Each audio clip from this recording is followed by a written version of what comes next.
엄마나 아빠가 이런 모공각화증이 있다고 하면 나한테도 모공각화증이 생길 수 있다는 거예요. 관리하는 방법이 더 중요하다고 생각을 하기 때문에 관리하는 방법을 말씀드리려고 해요.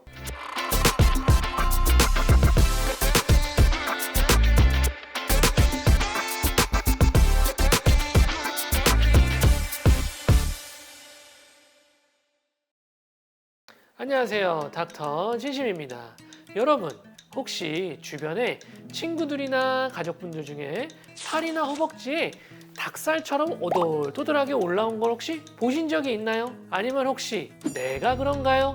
자, 이제 여름이 오면서 반팔을 많이 입게 되는데 사람들을 만날 때마다 그 부분을 가리고 싶었던 적이 있나요? 흔히 닭살 피부라고 많이들 이야기하는데 그 모양과 비슷한 모공각화증일 가능성이 높다는 거. 오늘 이 모공각화증이 무엇이고 그리고 어떻게 관리를 해야 되는지에 대해서 한번 얘기해 보도록 할게요.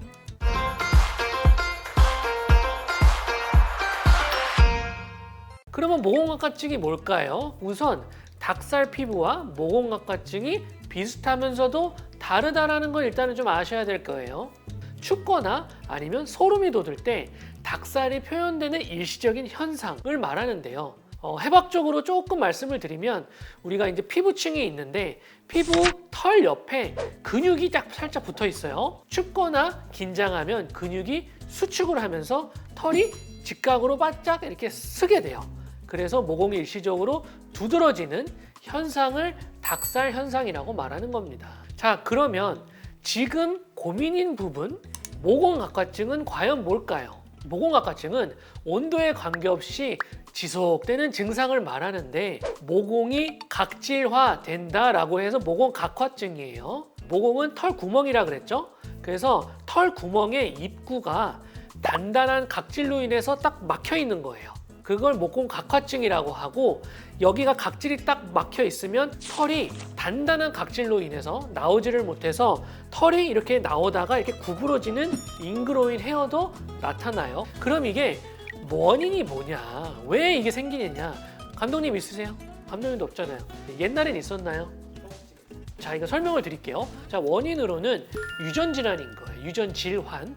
유전 질환이라기보다는 유전성을 띈다라고 보면 되고 우성 유전을 띄어요. 그 말인 즉슨 엄마나 아빠가 이런 모공각화증이 있다고 하면 나한테도 모공각화증이 생길 수 있다는 거예요. 그래서 보통 사람보다 이 각질화가 생기는 속도가 빠르고 표피층에 각질이 쌓이면 이게 탈락이 되거든요. 턴오버라고 하는데 그 쌓이는 속도만 빠르고 탈락되는 속도가 느리면서 모공 쪽으로 쌓이게 되면 눈에 띄는 겁니다. 이런 현상을 모공각화증이라고 하는데 주로 청소년기 때 발생을 하게 되고요. 특히나 더 건조한 계절, 가을이나 겨울에 두드러지게 나타납니다. 특히나 더 언제 나타나냐면 겨울에 우리가 뜨거운 물로 샤워하고 나왔을 때, 그래서 건조할 때 피부가 그때 좀 많이 생기게 됩니다.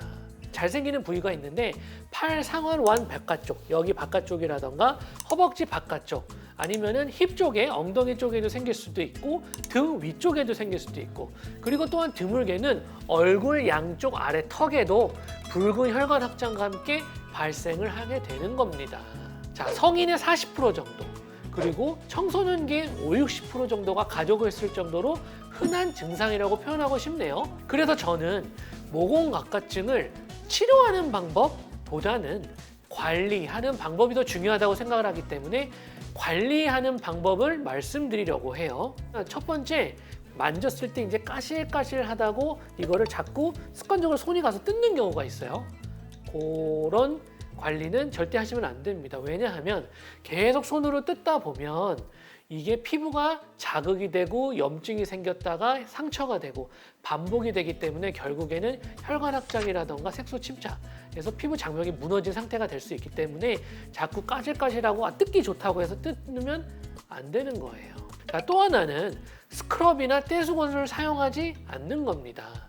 이게 습관이 계속되면 피부 장벽에 손상을 일으키기 때문에 더 많은 각질을 생성시키거나 상처가 생겨서 염증을 일으켜서 검은 색소 침착이라던가 아니면 붉은 혈관 확장이 발생할 수 있기 때문이에요. 그래서 피부 장벽이 손상이 되면 다시 건조함이 반복이 되고 또 그게 반복이 되면 건조감이 각과증을 더 유발하게 되고 악화되는 증상의 반복이 되는 겁니다. 또한 세 번째로는 피해줘야 되는 거는 건조한 환경이에요. 추운 계절이라던가 아니면 앞서 말씀드렸다시피 약간 뜨거운 물로 샤워를 오래 하는 경우, 또 하나는 꽉 끼는 옷을 입는 경우에 각질층이 조금 더 자극이 되면서 모공각화증이 심해지는 경향이 있어요. 혈액순환이 잘 되고 바람이 잘 통할 수 있게 통풍이 잘 되는 옷을 입자라고 좀 한번 말씀드리고 싶어요. 어떤 걸 피해야 될지를 먼저 설명을 드렸는데, 그러면 어떻게 관리를 해야 될지를 이제 설명을 드려볼게요. 자, 첫 번째 보습이에요. 얼굴하고 바디 둘 다를 보습을 잘 해주는 건데, 보습하는 크림이 있는데 제가 좀 추천드리고 싶은 거는 유리아 크림, 그리고 비타민 A 연고, 그리고 보습제입니다. 자, 그러면은 유리아 크림은 뭐냐? 이거는 각질 연화제, 피부 연화제예요.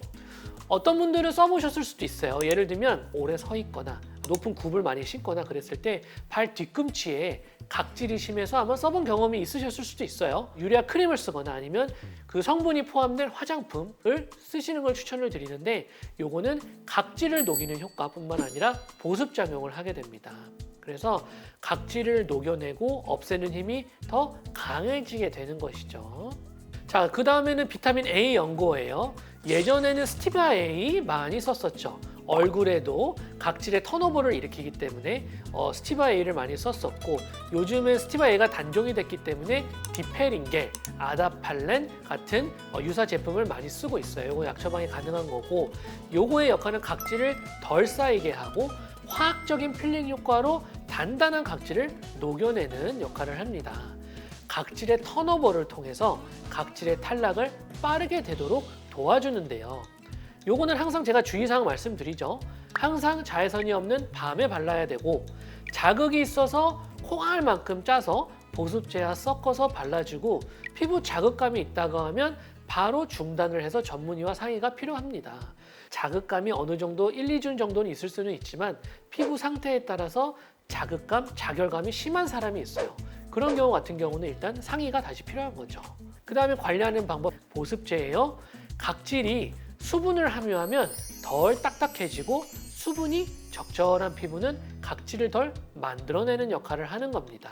그래서 저는 이렇게 추천을 드려요. 오전에는 유레아 크림하고 보습제를 같이 한번 써보시고, 저녁에는 비타민 A 크림하고 보습제를 쓰시는 거를 추천을 드립니다. 관리하는 방법을 좀 중점적으로 설명을 드렸고, 또 이제 피부과에서 아니면 병원에서 치료를 하는 방법은 있기 때문에 그 부분도 한번 제가 설명을 드려볼게요.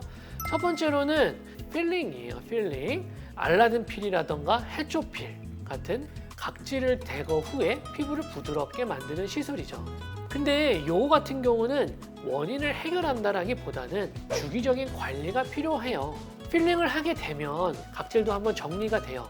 하지만 내 피부가 건조하거나 잘 관리가 안 된 상태라면 다시 또 모공각화증이 생길 수가 있는 거죠. 그래서 일시적인 증상 해결에는 도움이 되지만 유전적인 증상이기 때문에 근본적인 해결책의 해결보다는 일시적인 각질 제거 해결 방법이다 라는 정도만 여러분이 알고 계시면 될 것 같아요. 저는 조금 추천드리는 게, 모공각화증이 있으시다 그러면 일단은 필링을 한번 해요. 그리고 제가 말씀드린 관리 방법대로 자가 관리를 하게 되면 맨들맨들해졌기 때문에 관리를 더 잘 할 수 있게 되는 것 같아요. 그리고 또한 피부 자극이 돼서 발생한 색소 침창이라던가 붉은 혈관 확장, 그때는 색소 레이저라던가 혈관 레이저로 치료를 할 수는 있어요. 걱정하지 않아도 되는 점이 있어요. 아까 감독님께서 젊었을 때는 있었는데 30대 되고 나서 없어졌다 그랬잖아요. 30대에서 40대 이후부터는 나이가 들면 점점점 자연적으로 호전된다는 거예요. 우리 신체 나이가 점점점 나이가 들수록 재생 능력이 떨어지기 때문에 한편으로는 서글픈 얘기일 수도 있어요. 하지만 서글픈 얘기지만 각질의 재생도 점점점 떨어지기 때문에 모공각화증의 증상이 점점점 없어지는 겁니다. 자, 지금까지 모공각화증이라는 게 뭔지 관리하는 방법에 대해서 설명을 드렸어요. 이 증상 때문에 아마 스트레스를 많이 받고 계시는 분도 있을 거예요. 이 영상을 보신 분들, 치료보다는 내가 관리를 어떻게 하느냐가 더 중요한 포인트라고 말씀을 드리고 싶어요. 자, 지금까지 닥터 진심이었고요. 다음에는 더 유익한 영상, 여러분들이 궁금해하는 영상으로 다시 찾아뵙겠습니다. 감사합니다.